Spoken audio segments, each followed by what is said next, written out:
Hello guys, அனைவருக்கும் வணக்கம். இப்போ தான் நம்ம சேனலுக்கு ஃபர்ஸ்ட் டைம் வரீங்கன்னா மறக்காமல் நம்ம சேனலை சப்ஸ்கிரைப் பண்ணி வச்சுட்டு பாருங்கள் கைஸ். வாங்க கதைக்குள்ளே போகலாம். தாரகை அப்படி அந்த முதல் இரவை பற்றி கொஞ்சம் நக்கலோடு கேட்டதும் நித்திலாவின் முகம் வெட்கத்திலும் அப்படி சுண்டி சிவந்தது. நித்திலா வெட்கமும் கோபமும் போட்டி போட, அடியே உன்னை என்ன பண்ணுறேன்னு பாரடி என்று சொல்லி தன் கையை ஓங்க தாரகை ஐயோ என்று கத்திக்கொண்டே சிரித்தபடி ஹாலுக்குள் ஓடினாள். நித்திலாவும் தன் புடவையை சரி செய்தபடி அவளை துரைத்து கொண்டு ஓடினாள். தாரகை நித்திலாவின் காதில் கிசுகிசுத்தது. பக்கத்தில் இருந்த மித்ரனின் காதிலும் விழுந்துவிட அவனது உதடுகளில் ஒரு கள்ள புன்னகை விரிந்தது. தன் மனைவியும் தங்கையும் பிள்ளைகள் போல அடித்து கொண்டு ஓடுவதை பார்த்து மித்ரனுக்குள் சிரிப்பு பொங்கி வந்தது. காமாட்சியும் ஜானகியும் இந்த பொண்ணுங்களுக்கு என்ன ஆச்சு என்று புரியாமல் பார்த்து சிரித்து கொண்டனர். அப்போது சரியாக கடையில் இருந்து ஸ்வீட் செய்ய பொருட்களை வாங்கி கொண்டு வீட்டிற்குள் நுழைந்தார் பாட்டி. உள்ளே நுழைந்தவர் ஹாலில் கம்பீரமாக அமர்ந்திருந்த மித்ரனை பார்த்ததும் முகம் முழுக்க சந்தோஷத்தோடு உறக்க கூப்பிட்டார், ஹாய் ராக் ஸ்டார். மித்ரன் உடனே சோஃபாவை விட்டு எழுந்து அத்தனை அன்போடு ஹாய் பியூட்டி என்று சொல்லி அவரிடம் நல்ல விசாரிப்புகளை பகிர்ந்து கொண்டான். அப்போதுதான் ஒருவரை ஒருவர் துரத்தி கொண்டு ஓடிய நித்திலாவும் தாரகையும் மூச்சு வாங்க ஓடி வந்து மித்ரனுக்கு பக்கத்தில் நின்றார்கள். எல்லோரும் சேர்ந்திருக்கும் அந்த சரியான தருணத்தை பார்த்த மித்ரன் தன் முகத்தில் ஒரு கம்பீரமான தெளிவான புன்னகையோடு காமாட்சியை பார்த்து பேச தொடங்கினான். அப்புறம் ஆண்டி, உங்ககிட்ட ஒரு முக்கியமான விஷயம் பேசணும். காமாட்சி ஆர்வமாக, சொல்லுப்பா மித்ரா, என்ன விஷயம்? மித்ரன் சற்றும் தாமதிக்காமல் அத்தனை அசால்ட்டாக குண்டை தூக்கி போட்டு, நம்ம தாரகைக்கு கல்யாணம் பண்ணி வச்சுட்டா என்ன என்று டக்கென்று அந்த உண்மையை உடைத்தான். மித்ரன் வாயிலிருந்து அந்த வார்த்தை வந்த அடுத்த நொடி அங்கே ஓடி வந்து மூச்சு வாங்கி கொண்டு நின்றிருந்த தாரகை அப்படியே அதிர்ச்சியில் உறைந்து போனாள். அவளது கண்கள் அகல விரிந்தன. காமாட்சி, ஜானகி, பாட்டி என வீட்டின் மற்ற அனைவரும் என்ன சொல்வதென்றே தெரியாமல் இடி விழுந்தது போல திகைத்து போய் நின்றனர். அங்கே ஹாலில் இருந்த அத்தனை பேரையும் அந்த ஒற்றை கேள்வி பேரமைதியில் ஆழ்த்தியது. மித்ரன் அப்படி சொன்ன அடுத்த நொடி தாரகைக்கு நெஞ்செல்லாம் படப்படவென்று அடித்து கொள்ள தொடங்கியது. கைகள் லேசாக நடுங்க தன் அக்கா நித்திலாவின் பக்கத்தில் இன்னும் கொஞ்சம் நெருங்கி வந்து நின்றாள். அவளது கண்கள் பயத்திலும் தவிப்பிலும் கலங்கி போய் நித்திலாவை பார்த்தன. தாரகை மெல்லிய குரலில் தழுதழுப்போடு, எனக்கா இது? மாமா திடீர்னு இப்படி பேசுறாரு, எனக்கு ரொம்ப பயமா இருக்குக்கா என்று அழுது விடும் நிலைக்கு சென்றாள். நித்திலா தாரகையின் கையை அழுத்தமாக பற்றி கொண்டு, ஒன்னல்லடி, நீ தேவையில்லாம எதையும் நினைச்சி பயப்படாத என்று அவளுக்கு தைரியம் சொன்னாள். இருந்தாலும் தாரகையின் மனம் அமைதியடையவில்லை. ஐயோ, மாமா யாரு சொல்றாருன்னு தெரியலையே. சித்தார்த்தை பற்றி தான் பேசுகிறாரா, இல்லை வேற யாரையாவது மனசில் வச்சுக்கிட்டு இப்படி பேசுகிறாரா? இங்கே என்ன நடக்க போகுதோ தெரியலையே என்று மனதிற்குள் எண்ணி எண்ணி அவளது தவிப்பு அதிகமானது. அங்கே எல்லாரும் அமைதியாக இருப்பதை பார்த்த மித்ரன் காமாட்சியை நோக்கி தன் பார்வையை திருப்பினான். என்னாண்டி யோசனையில் ஆழ்ந்துட்டீங்க, என்னாச்சு? காமாட்சி ஒரு சிறிய தயக்கத்தோடு, இல்லை தம்பி, இப்போதான் நித்திலாவுக்கு கல்யாணம் முடிஞ்சிருக்கு, அதுக்குள்ள தாரகைக்கும் கல்யாணமானதான் யோசிக்கிறேன். மித்ரன் சிரித்து கொண்டே, அதெல்லாம் ஒரு பிரச்சனையும் இல்லை ஆண்டி. ஏன் அக்காவுக்கு கல்யாணம் ஆனால் உடனே தங்கச்சிக்கு ஆகக்கூடாதா என்ன? நம்ம தாரகைக்கு கல்யாண வயசு வந்தாச்சு தானே? மித்ரன் அத்தனை உறுதியோடு பேசியதும் காமாட்சி என்ன சொல்வதென்று தெரியாமல் பக்கத்தில் இருந்த பாட்டியையும் ஜானகியையும் பார்த்தார். அப்போது பாட்டி காமாட்சியின் தயக்கத்தை புரிந்து கொண்டு பேச தொடங்கினார். நீ எதுக்கும் யோசிக்காத காமாட்சி, அதான் என் பேரனே முன்னாடி வந்து கேட்குறான்ல, நல்ல சம்மந்தமாக அமைஞ்சா நம்ம ஏன் தள்ளி போடணும்? மித்ரன் சொல்கிறதும் சரிதான். மித்ரன் பாட்டியை பார்த்து புன்னகைத்து, ஷபாஸ் பாட்டி, நீங்கள் சொன்ன மாதிரி பையன் ரொம்ப ரொம்ப நல்ல பையன், தங்கமான குணம், நல்ல குடும்பம். பையனுக்கு சொந்தம்னா அதிகமாக யாரும் இல்லை, அவனுக்கு அம்மா மட்டும்தான், அப்பா இல்லை. அப்புறம் என்னோட பெஸ்ட் ஃப்ரெண்டு அவன்தான். மித்ரன் அப்படி சொன்னதும் காமாட்சியின் முகத்தில் இருந்த பயம் விலகி ஒரு நிம்மதி படர்ந்தது. ஓ, மாப்பிள்ளைக்கு நல்லா தெரிஞ்ச பையன், அவரோட ஃப்ரெண்டு தானா என்று மனதிற்குள் நினைத்து கொண்டவர் ஆர்வத்தோடு மித்ரனை பார்த்து அடுத்த கேள்வியை கேட்டார். அப்படியா தம்பி? யாரு தம்பி அது? எந்த ஒரு பையன்? காமாட்சி அப்படி கேட்டதும் ஹாலில் இருந்த அனைவரின் கவனமும் மீண்டும் மித்ரனின் பக்கமே திரும்பியது. தாரகையோ இப்போதாவது மாமா சித்தார்த் பேரை சொல்வாரா என்று தவிப்போடு தன் மூச்சை அடக்கி கொண்டு நின்றிருந்தாள். காமாட்சி யாரு தம்பி அது, எந்த ஒரு பையன் என்று கேட்ட அந்த அடுத்த நொடி அங்கே இருந்த அத்தனை பேரின் மூச்சுக்காற்றும் கூட சற்று நேரம் நின்றது போல இருந்தது. தாரகை தன் இரு கைகளையும் இறுக பற்றி கொண்டு, கடவுளே, மாமா வாயிலிருந்த சித்தார்த் பேரு தான் வரணும், வேற யாரு பேரும் வந்துடக்கூடாது என்று மனதிற்குள் 1000 முறை வேண்டி தன் கண்களை மூடித்திருந்தாள். நித்திலாவோ தன் தங்கையின் தவிப்பை பார்த்து தன் உதடுகளில் ஒரு குறும்பு புன்னகையை ஒழித்து கொண்டு நின்றாள். மித்ரன் மெதுவாக சோஃபாவில் இருந்து எழுந்தான். தன் சட்டை காலரை சரி செய்து அத்தனை கம்பீரமாக காமாட்சியின் முன்னால் வந்து நின்று தன் கரகரப்பான கம்பீர குரலில் அந்த உண்மையை உடைத்தான். மித்ரன் உதட்டில் ஒரு கெத்தான புன்னகையோடு, ஆண்டி, அந்த பையன் வேற யாரும் இல்லை, நம்ம சித்தார்த் தான், என் உயிர் நண்பன் சித்தார்த் என்று அத்தனை அழுத்தமாக சொன்னான். சித்தார்த் மித்ரனின் வாயிலிருந்து அந்த பேர் வந்த அடுத்த நொடி தாரகையின் காதுகளில் இடி விழுந்தது போல இருந்தது. அவளது கண்கள் அகல விரிந்தன. மூச்சை அடைத்து கொண்டு அப்படி உறைந்து போய் நின்றாள். அவளது இதய துடிப்பு அத்தனை வேகமாக எகிரியது. சித்தார்த்தா, மாமா சித்தார்த்தா தான் எனக்கு பேசிட்டு இருக்காரா? ஐயோ, அப்போ என் சித்தார்த்தி எனக்கு கிடைச்சிட்டாரா என்ற எண்ணம் வந்த அடுத்த நொடி அவளது கண்களின் ஓரத்தில் இருந்து ஆனந்த கண்ணீர் துளிர்த்தது, கன்னங்களில் வழிந்தது. பயத்திலும் தவிப்பிலும் துடித்து கொண்டிருந்த அவளது உடம்பு இப்போது பேரானந்தத்தில் சிலிர்த்து அடங்கியது. தன் அக்கா நித்திலாவை பார்த்தாள். நித்திலா அவளை பார்த்து அத்தனை பாசத்தோடு சிரித்து, நான் சொன்னல்லடி என்பது போல் மெதுவாக தலையசைத்தாள். காமாட்சிக்கும் ஜானகிக்கும் பாட்டிக்கும் இந்த வார்த்தையை கேட்டதும் பேரதிர்ச்சியும் அதே நேரத்தில் வார்த்தைகளால் சொல்ல முடியாத அளவற்ற சந்தோஷமும் ஒரே நேரத்தில் வந்தது.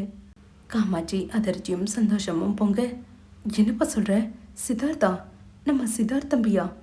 மித்ரன் அத்தனை நம்பிக்கையோடு, ஆமா ஆண்டி, நம்ம சித்தார்த்தான். அவன் குணம் என்ன, அவனோட கண்ணியம் என்னன்னு இந்த வீட்டில் இருக்க நமக்கு நல்லாவே தெரியும். நம்ம தாரகைய அவனை விட யாராலையும் தாங்க முடியாது, சந்தோஷமாக வச்சுக்கவும் முடியாது. அதான் நானே முன்னாடி வந்து இந்த சம்பந்தத்தை பேசுகிறேன் என்று சொன்னான். பாட்டி கண்களில் வழிந்த சந்தோஷ கண்ணீரை துடைத்தபடி, ஆமாம் காமாஜி, மித்ரன் தம்பி சொல்கிறது 100% உண்மைடி. சித்தார்த் தம்பி மாதிரி ஒரு தங்கமான பையன் நம்ம தாரகைக்கு கிடைக்க கொடுத்து வச்சிருக்கணும்டி. எனக்கு ரொம்ப ரொம்ப சந்தோஷப்பா மித்ரா என்று நெகிழ்ந்து சொன்னார். ஜானகியோ, ஆமாங்க அக்கா, மாப்பிள்ளை தம்பி பார்த்து சொல்கிறாருன்னா அதில் ஒரு நியாயம் இருக்கும். சித்தார்த் தம்பி நமக்கு நல்லா தெரிஞ்ச பையன், ரொம்ப தங்கமான பையன் என்று சந்தோஷப்பட்டார். மித்ரன் மெதுவாக தாரகையின் பக்கம் திரும்பினான். அவளது கண்களில் வலியும் ஆனந்த கண்ணீரையும் அவளது முகத்தில் இருக்கும் அந்த அழாதியான வெட்கத்தையும் பார்த்து அவனது உதடுகளில் ஒரு குறும்பு சிரிப்பு விரிந்தது. மித்ரன் தாரகையை பார்த்து ஒற்றை புருவத்தை உயர்த்தி, என்ன மேடம், மாமாவோட செலெக்ஷன் உனக்கு பிடிச்சிருக்கா, இல்லை வேறு ஏதாவது பையனை பார்க்கட்டுமா என்று செல்லமாக வம்பிழுத்தான். மித்ரன் அப்படி சொன்னதும் தாரகைக்கு வெட்கம் தாங்க முடியவில்லை. அவளது முகம் அப்படியே தக்காளி பழம் போல சிவந்தது. போங்க மாமா என்று சொல்லி தன் முகத்தை இரு கரங்களாலும் மூடிக்கொண்டு அப்படியே ஓடிப்போய் தன் அக்கா நித்திலாவின் பின்புறம் மறைந்து கொண்டாள். ஹால் முழுக்க அனைவரின் சிறுபொலியும் கலகலப்பும் நிறைந்தது. நித்திலா தன் தங்கையின் தோளை அணைத்து கொண்டு மித்ரனை அத்தனை காதலோடும் பெருமையோடும் பார்த்தாள். தன் கணவன் தன் குடும்பத்திற்கு தேடி தேடி செய்யும் ஒவ்வொரு நல்ல காரியத்தையும் நினைத்து அவளது இதயம் பெருமிதத்தால் வீங்கியது. மித்ரனும் தன் மனைவியின் அந்த பெருமிதமான பார்வையை சந்தித்து அவளுக்கு மட்டும் புரியும் விதமாக அத்தனை மாசாக ஒரு கண்ணடித்தான். அங்கே தாரகை சித்தார்த்தின் வாழ்க்கைக்கான புதிய அத்தியாயம் அத்தனை பிரம்மாண்டமாகவும் சந்தோஷமாகவும் தொடங்க தயாரானது. ஹாலில் எல்லோரும் சிரித்து பேசி சந்தோஷமாக இருக்க தாரகையோ வெட்கமும் பயமும் ஒரு சேர பொங்க தன் அறையை நோக்கி ஓடி சென்றாள். சட்டென்று கதவை சாத்தி தாளிட்டு கொண்டவள் தன் கையில் இருந்த மொபைலை எடுத்து தன் கைகள் நடுங்க சித்தார்த்தின் எண்ணிற்கு அழைப்பு விடுத்தாள். அங்கே தன் ஆஃபீஸ் வேலையிலும் கல்யாண பேச்சின் நினைப்பிலும் ஆழ்ந்திருந்த சித்தார்த்தின் போன் சினுங்கியது. ஸ்கிரீனில் தாரகை என்ற பெயர் மின்னியதும் அவனது முகத்தில் மின்னல் வெட்டியது போல ஒரு புன்னகை மலர்ந்தது. உடனே போனை அட்டன் செய்து தன் காதோடு சேர்த்து கொண்டான். சித்தார்த் அவளோடு, ஹலோ தரக, என்ன திடீர்னு ஃபோன் பண்ணியிருக்க? எல்லாம் ஓகேவா? எதிர்முனையில் தாரகையோ வேண்டுமென்றே தன் முகத்தில் ஒரு சீரியஸான பாவனையை வரவழைத்து கொண்டாள்.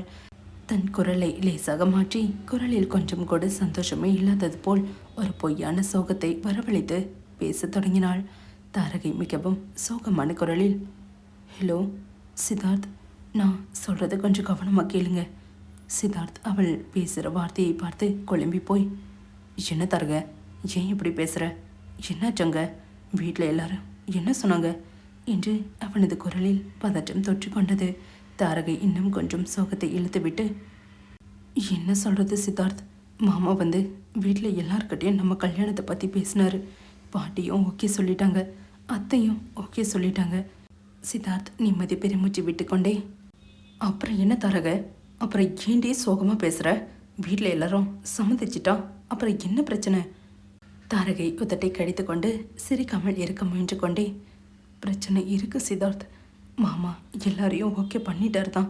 ஆனால் வீட்டில் முக்கியமாக ஒருத்தவங்க சுத்தமாக ஒத்துக்கவே இல்லை. சித்தார்த் அதிர்ச்சியில் நாற்காலியை விட்டு எழுந்து நின்று, என்னடி சொல்கிற? யார் ஒத்துக்கல? உங்கள் அம்மாவா இல்லை வேறு யாராவதுமா? என்ன சொன்னாங்க அவங்க என்று அவனது நெஞ்சு படபடவென்று அடிக்கத் தொடங்கியது. தாரகை மிகவும் சீரியஸாக, வேற யாரும் ஒத்துக்கலன்னு நினைக்கிறீங்க சித்தார்த்? வீட்டில் இருக்கிற மற்றவங்க எல்லாரும் சம்மதிச்சிட்டாங்க. ஆனால் என்ன கேட்காமலே நீங்கள் எப்படி இந்த முடிவு எடுக்கலான்னு சொல்லி நான் தான் ஒத்துக்கவே மாட்டேன்னு சொல்லிட்டேன். சித்தார்த் தலை சுற்றி போய் டென்ஷனில் கத்த, என்னது தாரக, விளையாடுற நீ? நீ நீ ஏண்டி ஒத்துக்கலன்னு சொன்ன? உனக்கு என்ன பிடிக்கலையா? அப்புறம் எதுக்கு என் வாழ்க்கையில் வந்து?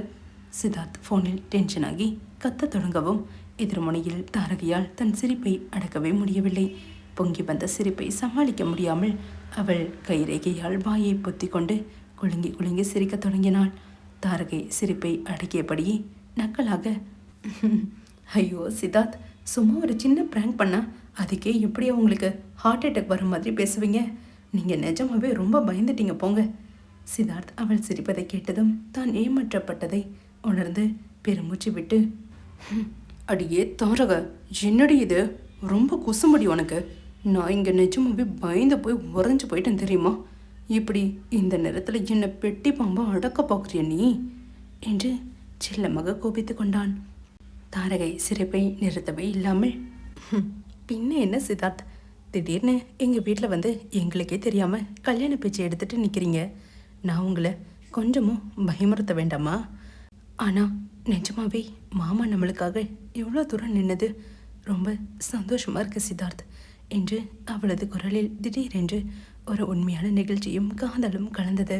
சித்தார்த் தன் கோபமெல்லாம் பறந்து போய் மெல்லிய குரலில் காதலோடு, ஆமாம் தரக, மித்ரன் மாதிரி ஒரு நண்பன் கிடைக்கிறதுக்கு நான் கொடுத்து வச்சிருக்கணும். அவன் தான் நம்ம வாழ்க்கைக்கு ஒரு அழகான வழியை ஏற்படுத்தி கொடுத்துருக்கான். இனிமே நமக்கு நடுவில் எந்த தடையும் இல்லை தரக. நம்ம சீக்கிரமே ஒன்றாக போகிறோம். சித்தார்த் சொன்ன அந்த வார்த்தையை கேட்டதும் தாரகையின் கண்ணங்கள் வெட்கத்தில் சிவந்தன. அவள் தன் கண்களை மூடி அந்த ஆழமான எதிர்காலத்தை மனதில் நினைத்து அமிழ்த்தினாள். தாரகை வெட்கம் தோய்ந்த மெல்லிய குரலில், சீக்கிரமே நம்ம கல்யாணம் நடக்க போகுது சித்தார்த். அது வரைக்கும் நீங்கள் ரொம்ப டென்ஷன் ஆகாமல் வேலைகளை பாருங்கள், சரியா? அதை கேட்ட சித்தார்த்தோ, கண்டிப்பாக தரக, உனக்காக நான் எந்த கஷ்டத்தையும் தாங்குவேன். இருவரும் காதலும் குறும்புமாக தங்கள் பேச்சை தொடர அவர்களின் எதிர்கால கனவுகள் இன்னும் ஆழமாக மாறியது. வாழை இலைகள் போட்டு அதில் வகை வகையான உணவுகளை வைத்து விருந்து உபசரிப்பு சும்மா பிரம்மாண்டமாக தயாராக இருந்தது. காமாட்சியும் ஜானகியும் மித்ரனுக்கும் நித்திலாவுக்கும் இலை நிரம்பி வழிய பார்த்து பார்த்து பரிமாறினார்கள். மித்ரனை ஒரு ராஜாவை போல உபசரித்து கொண்டிருக்க நித்திலா தன் கணவனுக்கு பக்கத்தில் அமர்ந்து பரிமாறும்போது மித்ரன் யாருக்கும் தெரியாமல் மேஜைக்கு அடியில் அவளது புடவை தலைப்பை செல்லமாக பிடித்து இழுத்து பம்பிழுத்து கொண்டிருந்தான். நித்திலா தன் வெட்கத்தையும் மறைத்து கொண்டு அவனுக்கு சூடாக உணவை எடுத்து வைக்க அந்த இலை போட்ட விருந்து உபசரிப்பை அத்தனை இனிமையாக முடிந்தது. சாப்பிட்டு முடித்து எல்லோரும் ஹாலில் பேசி ஓய்வெடுக்க தொடங்கியதும் நித்திலா மித்ரனை அழைத்து கொண்டு மாடியில் உள்ள தன் அறைக்கு சென்றாள். அறையின் கதவை திறந்து உள்ளே நுழைத்த மித்ரன் சுற்றிலும் தன் பார்வையை சுழற்றினான். நித்திலா சின்ன வயதிலிருந்து வளர்ந்த அறை, அவளது புத்தகங்கள், சுவரில் இருக்கும் அவளது சின்ன வயது புகைப்படங்கள், அவளது கைவண்ணத்தில் உருவான ஓவியங்கள் என அந்த அறையின் ஒவ்வொரு மூலையிலும் நித்திலாவின் வாசமும் நினைவுகளும் நிறைந்திருந்தன.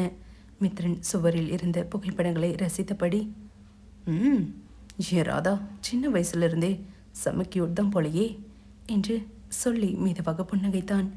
நித்திலா கதவை தாளிட்டு விட்டு வெட்க சிரிப்போடு அருகில் வந்து, என்ன மிதன் சார், என் ரூமை ரொம்ப ஆழமாக ரிசர்ச் பண்ணுறீங்க போல இருக்கு என்று செல்லமாக கேட்டாள்.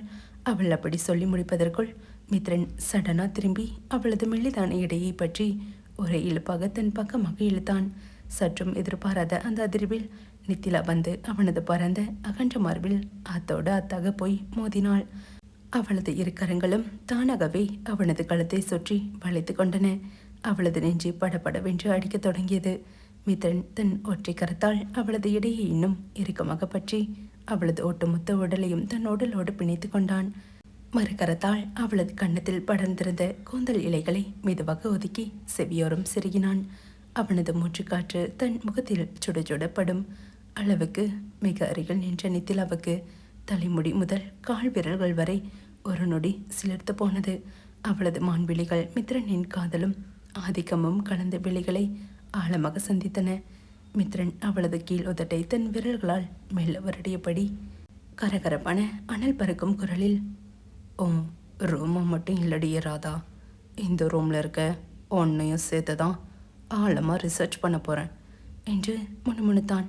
நித்திலா மூச்சு வாங்க இதயம் வேகமாக துடிக்க, மித்ரன், இது என்னோட ரூம்.